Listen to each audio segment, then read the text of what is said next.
함께 그릇에 손을 넣는 자, 이런 제목으로 함께 말씀을 대하겠습니다. 아직 코로나가 완전히 없어진 것은 아닌 것 같습니다. 그런데 왠지 느낌이 코로나는 아주 먼 옛적에 있었던 것 같은 그런 기억이, 그런 느낌이 있습니다. 우리가 코로나 때 많은 어려움을 겪었죠. 예배도 드리지 못했고 마스크를 쓰고 다녀야 했고 사람을 만나는 것도 어려웠습니다. 많은 어려움이 있었는데 그 중에 하나가 식사였습니다. 함께 모여서 식사를 하지 못했습니다. 식당을 가면 칸막이가 쳐져 있었고요. 우리 교회에서도 함께 식사하지 못했던, 그래서 많은 아쉬움을 가졌던 그런 기억이 있습니다. 저희 민족은 밥 먹는 게 중요합니다. 어떤 일을 기념할 때도 밥을 먹고요. 오죽했으면 우리 어른들께서는 결혼식 이러지 않고 잔치라고 하십니다. 장례식에 가서도 밥을 먹습니다. 함께 먹는다는 게 아주 중요합니다. 일단 함께 먹어야 왠지 친밀함이 있고 나와 같은 그런 존재다, 이런 생각이 듭니다. 그래서 우리가 반가운 사람을 만나면 늘 하는 인사가 언제 식사 한번 같이 합시다, 언제 밥 한번 같이 먹읍시다, 이렇게 이야기를 합니다. 결혼식 상견례도 비슷한 것 같습니다. 제 기억에 결혼식 상견례는 굉장히 불편했던 것으로 기억을 합니다. 양가 어른들이 처음 만나는, 그래서 인사를 나누는데 불편할 수밖에 없죠. 무엇을 먹는지, 음식이 어디로 들어가는지, 이게 입으로 가는지 코로 가는지 알지 못할 텐데, 어떻게 생각하면 그냥 만나서 차 한 잔 마셔도 충분할 것 같은데 꼭 밥을 먹습니다. 적어도 한 끼는 같이 먹어야 식구라고 생각을 하는 것 같습니다. 식구라는 말이 이제 먹을 식자의 입구자입니다. 한 집에 살면서 같은 음식을 먹는 사람을 식구라고 합니다. 그만큼 먹는 게 중요합니다. 우리나라만큼이나 먹는 것 중요하게 생각하는 민족이 있는데 이스라엘입니다. 우리보다 훨씬 더 먹는 것을 중요하게 생각합니다. 이들은 함께 모여서 함께 식사하는 것 아주 중요하게 생각하고요. 다른 사람 대접하는 것도 아주 잘합니다. 그런데 하나의 원칙이 있는데 절대 이방인과는 같이 식사하지 않습니다. 같은 이스라엘 백성끼리만 모여서 식사를 합니다. 이유는 함께 식사하는 그 사람들을 같은 언약 속에 놓인 사람으로 이해하기 때문입니다.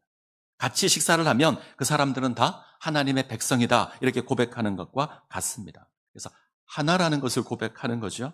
그래서 같이 식사하는 게 아주 중요합니다. 오늘 본문을 보시게 되면 예수님과 제자들이 같이 식사를 합니다. 이 땅에서 보내는 그 마지막 밤에 예수님께서 제자들과 함께 식사를 하십니다. 이날은 유월절 전날 양을 잡는 날입니다. 이스라엘 백성들은 출애굽 역사를 기억하고 유월절 전날에 어린 양을 잡아서 유월절 식사를 합니다. 이것으로 하나님의 구원을 기념하고 우리가 하나님의 백성이다, 이거 확인합니다. 이 유월절에 예수님께서 떡과 잔을 나눔으로 새로운 하나님의 구원을 선포하고요, 예수 그리스도로 말미암은 새로운 이스라엘 공동체를 선포합니다. 그 첫 번째 성찬식이 오늘 본문입니다. 성경을 한번 보죠. 22절에서 24절, 마가복음 14장 22절에서 24절 같이 읽겠습니다. 그들이 먹을 때에 예수께서 떡을 가지사 축복하시고 떼어 제자들에게 주시며 이르시되 받으라, 이것은 내 몸이니라 하시고 또 잔을 가지사 감사기도 하시고 그들에게 주시니 다 이를 마시매 이르시되 이것은 많은 사람을 위하여 흘리는 나의 피 곧 언약의 피니라. 내용은 우리가 잘 압니다. 예수님께서 떡을 가지사 축복하신 후에 그것을 떼어서 제자들에게 주십니다. 받으라, 이것은 내 몸이니라. 그리고 잔을 가지시고 감사하시고 제자들에게 주십니다. 이것은 많은 사람을 위하여 흘리는 나의 피 곧 언약의 피니라. 떡은 예수님의 몸을, 잔은 예수님의 피를 의미합니다. 특별히 예수님의 십자가 고난을 의미합니다. 이것으로 하나님의 언약이 성취되고요, 죄의 문제가 해결되고 우리가 하나님의 백성이 됩니다. 자, 이것을 기념하는 게 성찬입니다. 또 하나 기억해야 될 것이 있는데 하나됨입니다. 이미 식사를 같이 하는 것에도 하나됨의 의미가 있습니다. 여기에 예수님의 살과 피를 나눕니다. 동일한 언약의 백성이다 고백하는 겁니다. 자, 이것 확인하는 게 성찬입니다. 정리하면 성찬은 우리를 구원하신 예수 그리스도의 고난을 기념하는 것이고 그로 말미암아 하나로 부름을 입은 공동체를 의미하는 겁니다. 우리가 이것을 기억하여서 성찬 예식을 갖습니다. 보통 1년에 2번 갖죠. 종려주일 때 한 번 하고요. 가을에 성례주일 때 한 번 합니다. 금년에는 조금 자주 하려고 그럽니다. 주일 오전에는 2번 그대로 할 거고요. 금요 기도회 때 성찬식을 진행을 할까 계획을 하고 있습니다. 좀 특별하게 할 계획입니다. 보통은 우리 분병분잔하시는 장로님들께서 나눠주시는데 그때가 되면 앞으로 나오셔서 떡도 떼고요. 잔도 나눌 생각입니다. 그리고 제가 한 분씩 기도를 해드릴 그럴 계획으로 있습니다. 이번 금요일부터 합니다. 그래서 함께 참석하셔서 은혜를 나누시면 좋을 것 같습니다. 이처럼 우리에게 성찬은 예수님의 십자가 고난을 기억하며 교회 하나됨을 의미하는 귀한 예식입니다. 근데 이것을 성경 문맥에서 보면 좀 다른 의미가 있습니다. 오늘 마가복음 문맥에서 이 성찬의 의미를 확인해 보려고 합니다. 자, 우리는 예수님의 마지막 식사를 이렇게 부르죠. 최후의 만찬. 그리고 최후의 만찬이라고 하면 떠오르는 그림이 하나 있습니다. 레오나르도 다빈치가 그린 최후의 만찬이라는 그림인데, 자, 그림을 한번 보여주시죠. 잘 아시죠?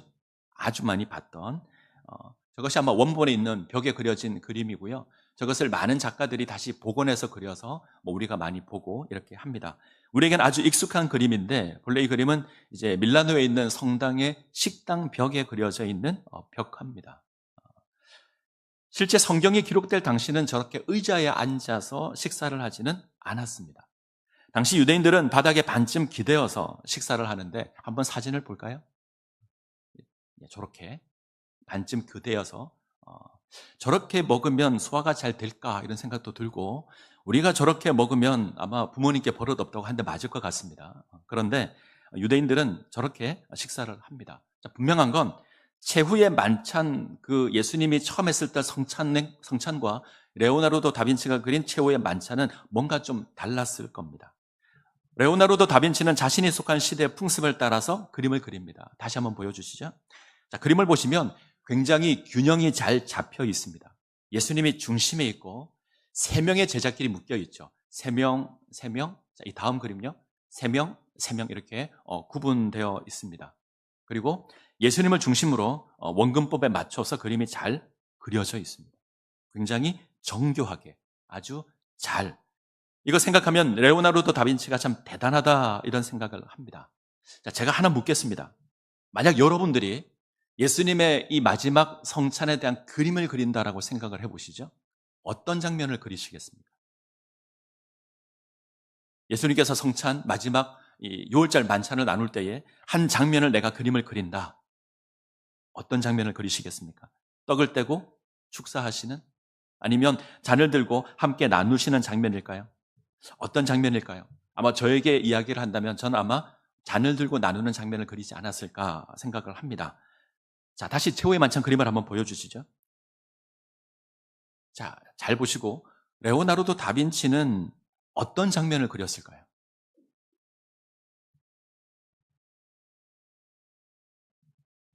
예상이 되십니까? 예수님께서 너희 중에 한 사람이 나를 팔리라 이 말씀을 할 때를 배경으로 그립니다. 레오나르도 다빈치는 예수님의 이 말씀이 주어질 때를 그림으로 옮깁니다. 다빈치는 마지막 식사에서 이때가 가장 중요하다고 생각합니다. 그림을 보면 누가 누군지 알아보기 힘이 듭니다. 그런데 공통적으로 확인할 수 있는 건 얼굴이 다 밝지 않습니다. 두려운 말씀을 들었기 때문입니다. 행여 내가 그 사람이 아닐까 두려워합니다. 두 사람만 확인해 볼까요? 우선 가룟 유다가 중요하죠. 가룟 유다의 얼굴이 가장 낮은 곳에 있습니다. 얼굴이 어둡죠.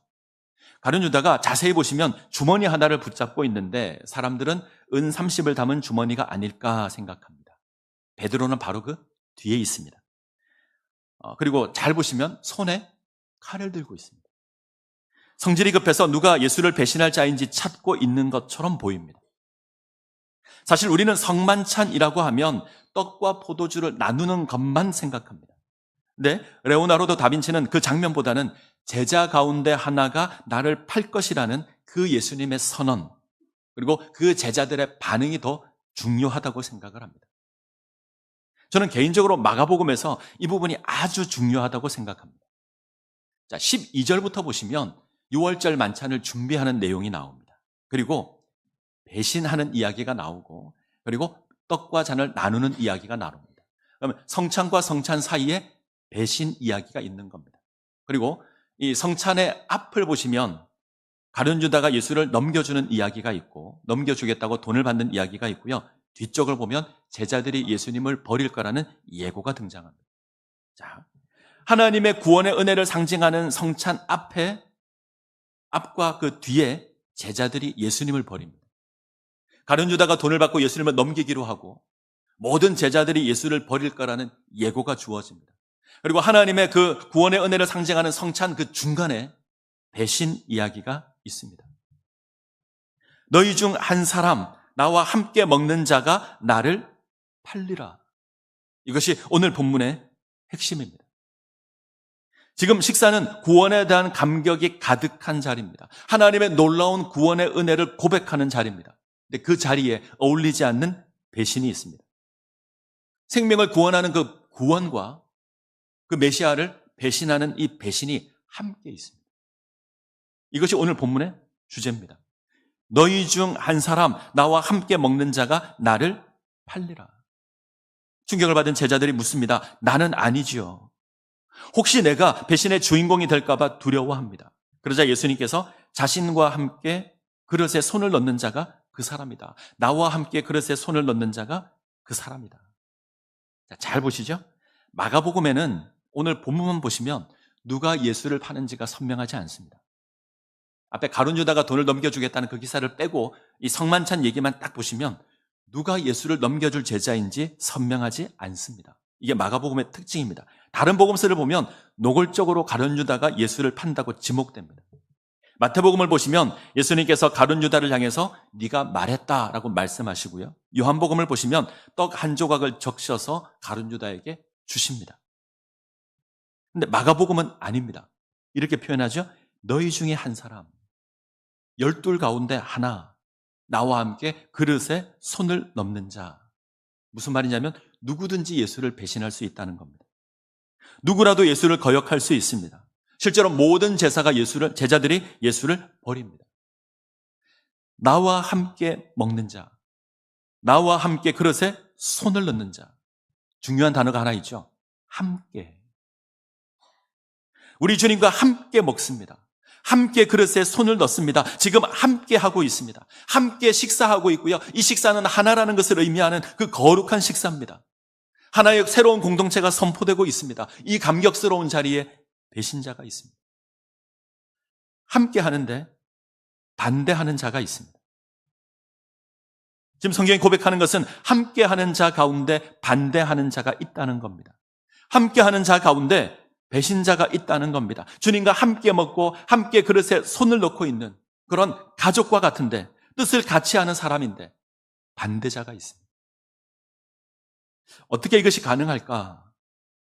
오늘 본문을 보면 가능한 것 같습니다.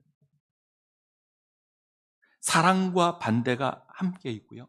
사랑과 배신이 함께 있습니다. 마가복음은 로마의 박해를 받는 그리스도인들을 향해서 기록되었습니다. 로마의 박해 가운데 많은 그리스도인들이 낙심하고 예수 믿는 것 포기합니다. 이들을 향해서 기록된 말씀이 마가복음입니다. 이들은 예수를 그리스도로 고백하는 자들입니다. 초대교회는 매주일마다 모여서 성찬 예식을 했습니다. 이들은 성찬에 참여하는 자였습니다. 예수님의 살과 피에 참여한 자들이 이들입니다. 함께 그릇에 손을 먹고 함께 먹었던 자들이 이들입니다. 그런데 예수를 떠납니다. 예수를 대신합니다. 내게 주어진 고난이 두려워서, 내게 주어진 박해가 두려워서, 함께 떡을 먹고 함께 잔을 나눴는데, 그 놀라운 구원의 은혜를 받았는데 거역합니다. 예수님께서 이 땅에 고통당하실 때 가장 고통스러웠을 때가 언제였을까? 채찍에 맞으실 때였을까? 당시 채찍은 끝에 짐승의 뼈가 붙어 있어서 채찍으로 맞으면 살이 찢겨 나갑니다. 그때가 가장 고통스러웠을까? 십자가를 지고 갈보리 언덕을 오를 때가 고통스러웠을까? 못 박히셨을 때였을까? 십자가에 달리셨을 때였을까? 아니면 겟세마네 동산에서 땀이 핏방울이 되도록 기도하셨을 때일까? 다 고통스러웠을 겁니다. 근데 그 가운데 하나를 뽑으라면 저는 오늘 본문일 것 같습니다. 사랑하는 제자들이 배신할 것을 알고 말씀을 합니다. 함께 식사하는 제자들이 당신을 버릴 것을 알고 말씀을 하십니다. 그리고 이들이 예수님을 떠났을 때 예수님은 가장 괴로워하셨을 겁니다. 사람이 겪을 수 있는 고통 가운데 가장 큰 것이 배신입니다. 저는 그렇게 생각합니다. 자, 시편 41편 9절을 한번 볼까요? 시편 41편 9절 같이 읽겠습니다. 내가 신뢰하여 내 떡을 나누어 먹던 나의 가까운 친구도 나를 대적하여 그의 발꿈치를 들었나이다. 41편의 시인은 사람들에게 버림받은 고통을 이야기하고 있습니다. 특별히 가장 가까웠던 친구가 자신을 버립니다. 가장 가까웠던 친구가 배신합니다. 함께 떡을 나누어 먹던 자입니다. 새 번역은 한 상에서 밥을 먹던 친구다 이렇게 번역합니다. 하나라고 고백했고 가족이라 고백했습니다. 함께 했던 자입니다.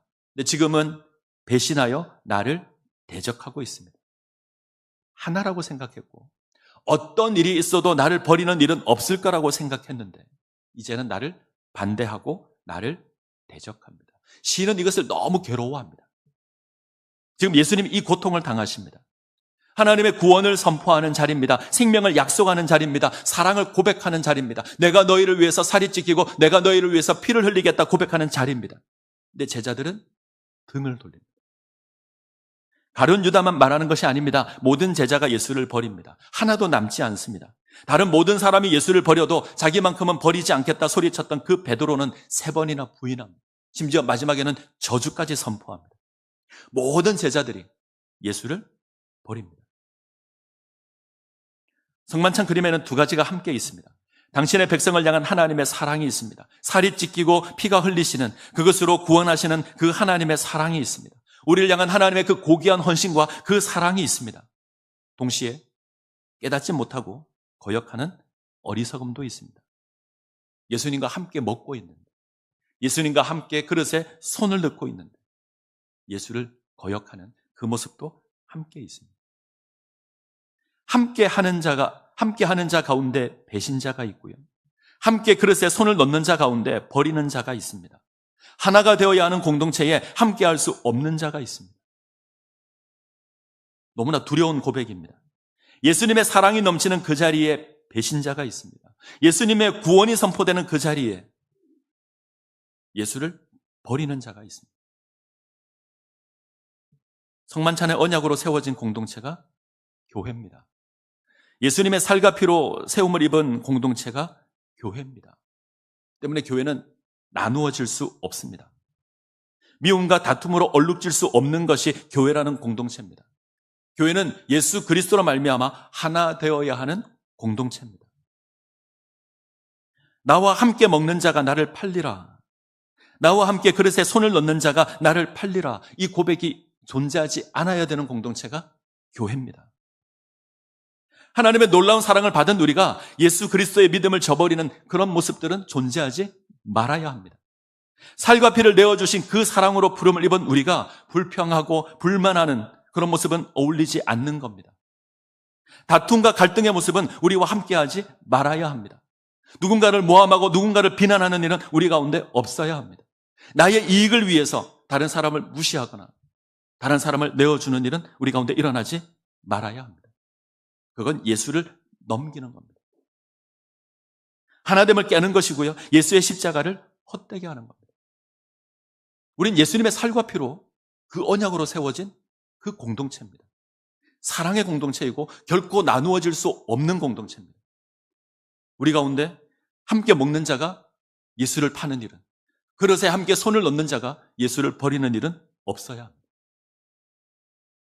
우린 예수님의 살과 피로 나눈 공동체입니다. 우리의 죄를 위해서 독생자를 내어주신 그 하나님의 사랑으로 세워진 공동체입니다. 막힌 담을 허물어서 하나 되는 공동체입니다. 담을 쌓는 공동체가 아닙니다. 우리 가운데 불평이 가득하고 불만이 가득하고 누군가를 모함하고 누군가를 미워하는 일이 있고 다툼이 있고 갈등이 있다면 예수님의 살과 피를 헛되게 하는 겁니다. 우리 주님 나와 함께 먹는 자가 나를 팔리라 이 말씀을 하실 때 너무 괴로웠을 겁니다. 그 괴로움이 우리 가운데는 없기를 원합니다. 우리 창신제일교회 가운데는 그 아픔이 없기를 원합니다. 우리는 사랑으로 하나 되어야 하는 공동체입니다. 예수님의 그 살과 피로 하나 된 우리가 다시 분리되거나 나누이거나 이런 것 없어야 합니다. 우리가 지난 주일 주님의 성찬에 참여했습니다. 우리 주님의 살과 피에 동참했습니다. 그렇다면 끝까지 우리 주님 바라보셔야 합니다. 그분이 보이신 그 사랑으로 우리가 이 공동체를 세워 가야 합니다. 우리 주님의 사랑을 기억하시고 동일한 모습 가운데 세워지시기를 간절히 소원합니다. 같이 찬양하겠습니다. 십자가 그 사랑 찬양합니다.